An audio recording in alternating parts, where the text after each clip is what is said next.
días, bienvenidos al curso de contaminación. Les habla la profesora Fabiola López y el tema de hoy será contaminación microbiológica debido a aguas residuales. Hablaremos del origen de la contaminación microbiológica en zonas costeras, la variación espacial y temporal de ella y cuáles son los indicadores que utilizamos para diagnosticar la contaminación microbiológica en zonas costeras. Comenzaremos hablando del origen de la contaminación microbiológica en zonas costeras. ¿De dónde proviene esa contaminación? La contaminación microbiológica marina no tiene un origen alóctono, es decir, no se produce directamente en el medio marino, sino que ocurre en la zona continental del planeta y guarda una estrecha relación con el uso que le damos al agua potable y con el tratamiento que recibe esta agua una vez que ha sido utilizada por el ser humano. Según la Organización Mundial de la Salud, cada habitante necesita alrededor de 100 litros de agua por día. Esto para cubrir sus necesidades básicas de alimentación e higiene personal. Sin embargo, si nosotros observamos el mapa que tienen del lado derecho, notarán que el consumo per cápita a nivel mundial supera las estimaciones realizadas por la Organización Mundial de la Salud. Solamente lugares como Ciudad de México tiene un consumo de 380 litros por habitantes por día, mientras que en los Estados Unidos ese consumo es de 590 litros. Todavía las zonas en las cuales se hace un uso más racional, que son la India y Europa en promedio, superan esos 100 litros determinados por la Organización Mundial de la Salud. Solamente las áreas en las cuales escasea el agua potable, el consumo es menor al estimado. Una vez que el agua es utilizada en las labores diarias, debe retornar al ambiente para que se incorpore otra vez al ciclo del agua. Pero, ¿cómo ocurre esto? ¿A dónde va a parar esa gran cantidad de agua que es utilizada? Lo ideal es que vaya primero a plantas de tratamiento de aguas servidas, en las cuales se separan las partes sólidas de los líquidos. La parte líquida es llevada a lagunas de oxidación, en las cuales las bacterias realizan la degradación de la materia orgánica y posteriormente se aplican tratamientos como cloración, luz ultravioleta o remoción de algunos contaminantes como los nutrientes. Lamentablemente, no todas las aguas servidas pasan por sistemas de tratamiento de aguas.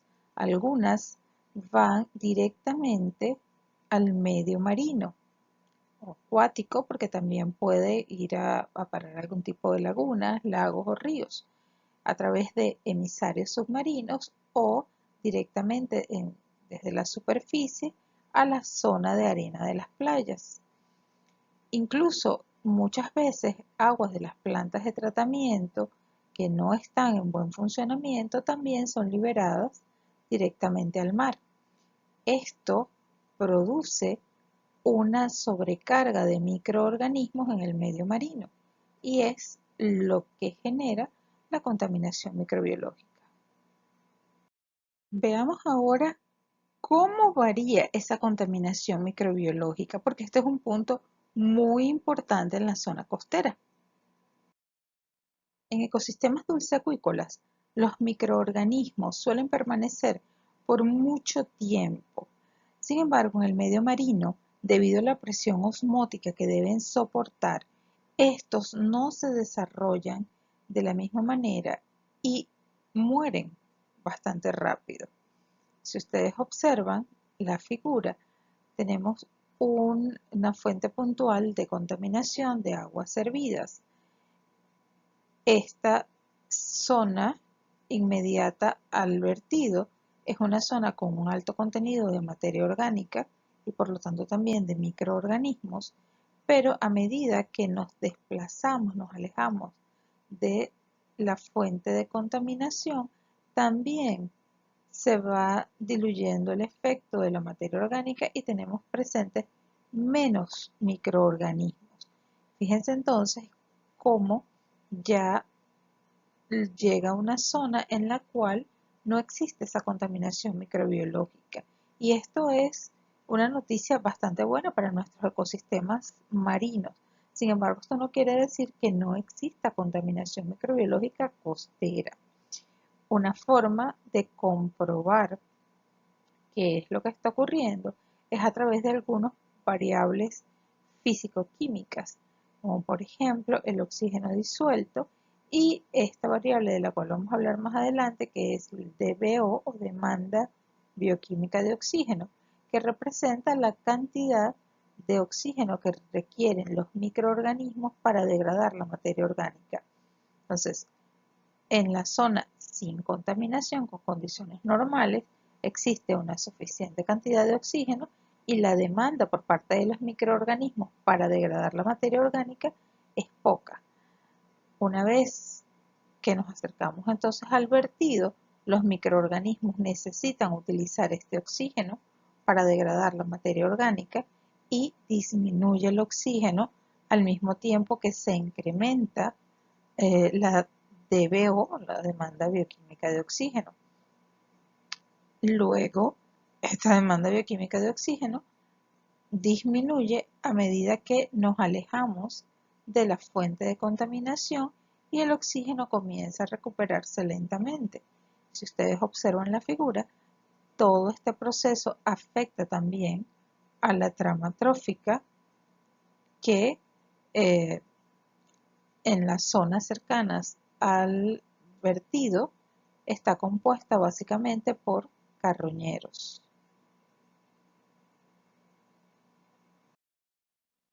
Debido a la misma presión osmótica que acabo de mencionar, también se presentan variaciones temporales de la contaminación microbiológica.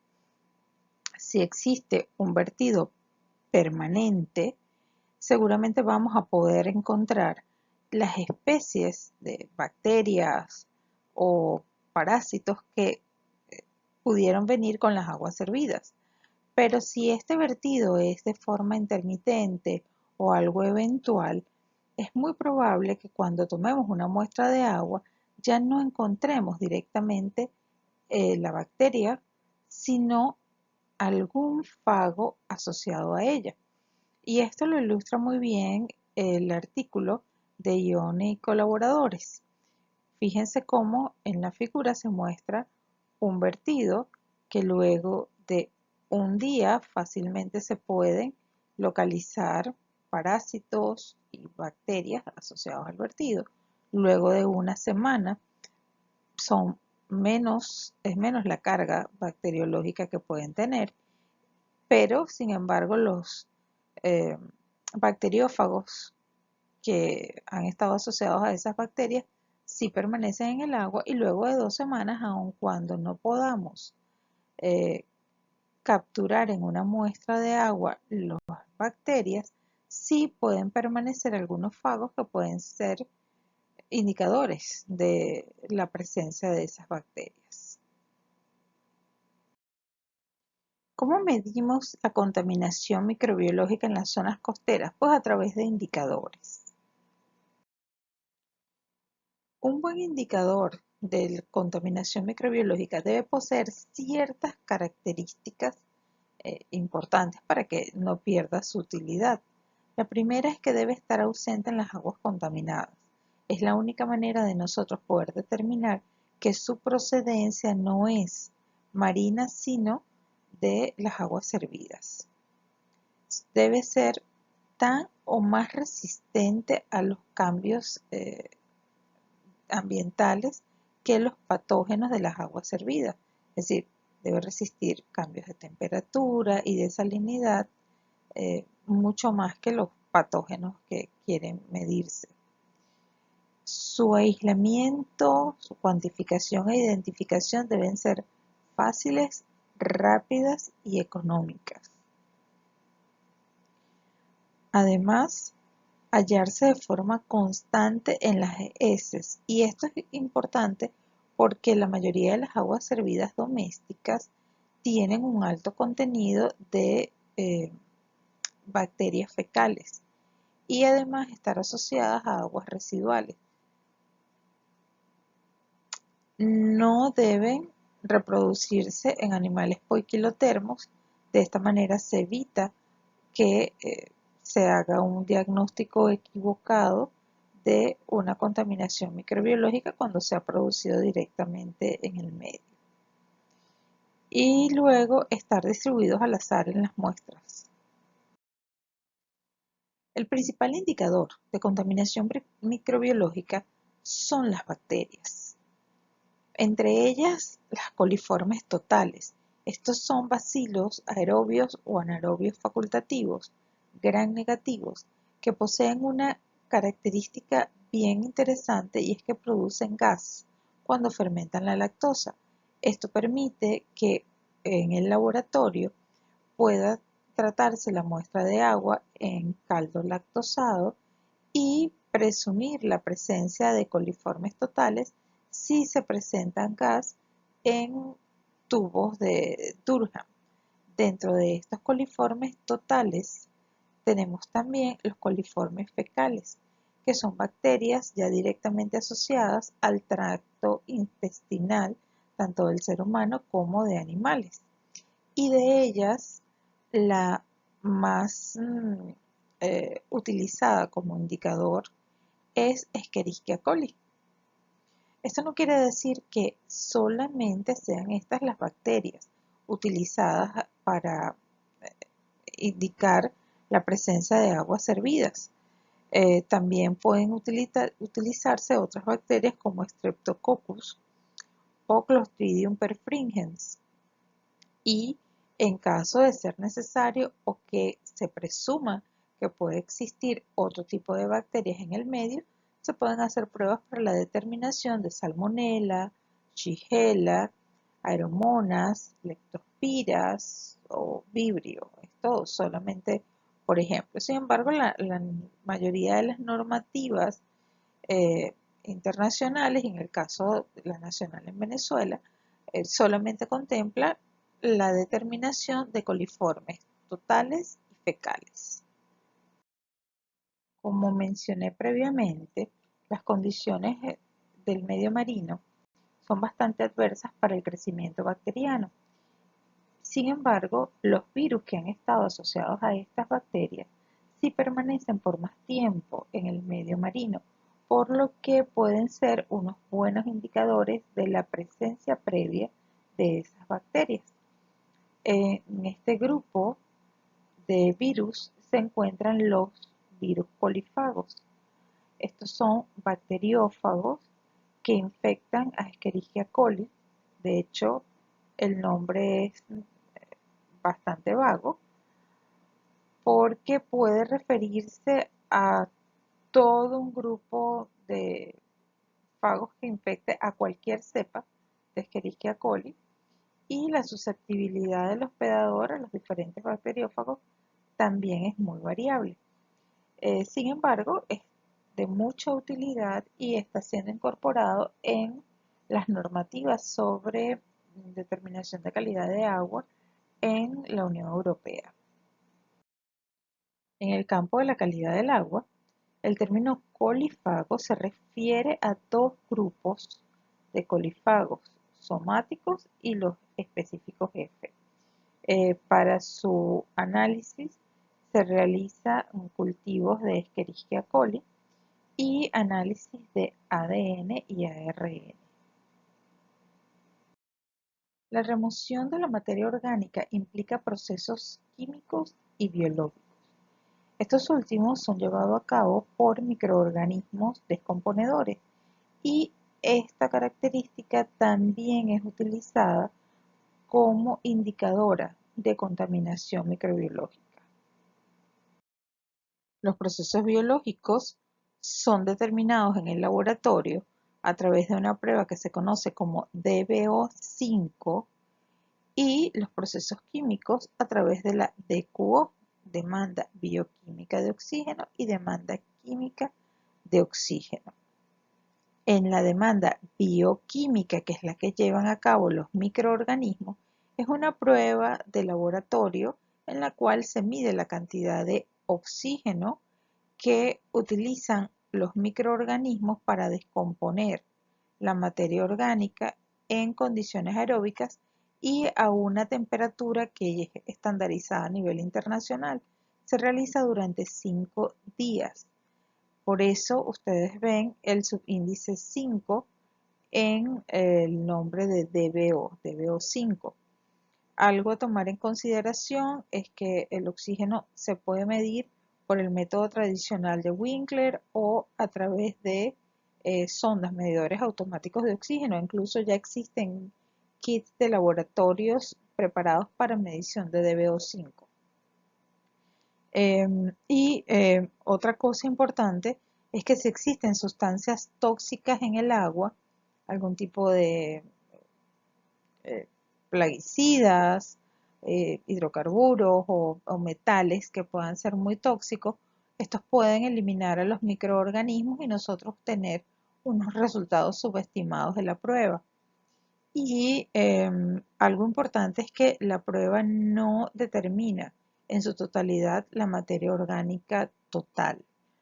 La otra prueba que tienen a la derecha, que no es debida a microorganismos, la voy a mencionar porque es una prueba paralela al DBO5, que es la demanda química, y mide la cantidad de el proceso químico de degradación de la materia orgánica. Se hace a través de titulaciones con dicromato de potasio y esta prueba dura unas 3 horas, es mucho más rápida que el DBO5. Solo hay que tener cuidado porque los fluoruros causan interferencia y estamos trabajando en un medio marino, pero también hay que saber que con esta prueba tampoco se obtiene en su totalidad la materia orgánica, porque existen moléculas de alto peso molecular como los ácidos fúlvicos y húmicos que no son tan fácilmente determinados por estas metodologías. Lo que observan a continuación son dos equipos utilizados para la determinación de DBO. Se realizan diluciones de la muestra de agua y se colocan en incubadoras durante los 5 días. Luego se mide la cantidad de oxígeno disuelto. Como les comentaba, esto se puede hacer por el método de Winkler o, por ejemplo, con este tipo de equipos. Algo que me llamó mucho la atención fue esta sonda de medición de DBO en tiempo real, que realmente no la conocía, de la marca Realtech. Habría que probarla primero para saber qué tan eficiente es, pero bueno, me llamó muchísimo la atención poder obtener un valor del DBO en tiempo real, puede dar un estimado para tomar decisiones rápidas acerca de un vertido de aguas servidas. La interpretación de los resultados del DBO es la siguiente: valores inferiores a 2 son indicadores de una muy buena calidad de agua y baja contaminación microbiológica, y valores superiores a 100, una gran cantidad de materia orgánica y en consecuencia de microorganismos en el agua. En los casos en que se sospeche la presencia de parásitos en la zona costera, también pueden incluirse estos dentro del programa de monitoreo de calidad de aguas. Básicamente se hacen análisis de protozoarios como Cryptosporidium, causante de la criptosporidiosis, la Giardia lamblia de la yardiasis y la entomeba causante de la amibiasis. Es menos frecuente la incorporación de nematodos en estos sistemas de monitoreo. Sin embargo, en las localidades en las cuales existe una gran cantidad de actividades turísticas o la presencia de animales domésticos o de cría, entonces se incorpora en el análisis ya no tanto de agua, sino de los sedimentos, el análisis de nematodos, porque pueden existir algunos presentes, como el caso de estrongiloides, que es el que observan en la figura. Para finalizar, los invito a revisar el decreto 883 del año 1995. Es un poco viejo, pero es la normativa que está vigente sobre clasificación y el control de la calidad de los cuerpos de agua y los vertidos o efluentes líquidos. Allí van a ver la lista de variables físico-químicas que se analizan de acuerdo al tipo de aguas y van a notar que las únicas variables microbiológicas que contempla son la cantidad de coliformes totales o fecales.